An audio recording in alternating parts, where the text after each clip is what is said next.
Now, 6 News Sports. I can put the third-team offense out there against the first-team defense, and it looks like football. And it didn't look that way last year. Head coach Matt Rhule said the first-team scrimmage of the preseason was much cleaner than normal. In a close practice, the Huskers ran about 128 total plays, snaps evenly split between offense and defense, along with some special teams. As for the evaluation of the quarterbacks during the scrimmage, the starting spot may come down to whoever can respond best when things go wrong. You know, it's going to be a fire out there when you're the quarterback, right? You know, Heinrich's used to the fire, and he's felt the fire, right? You know, so can you handle the fire?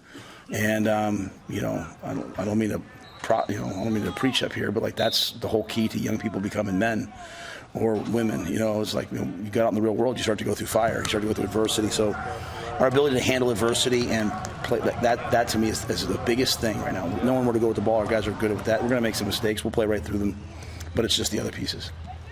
The Huskers season opener exactly 3 weeks away from today. Nebraska hosts UTEP on Saturday, August 31st with a 2:30 kickoff time.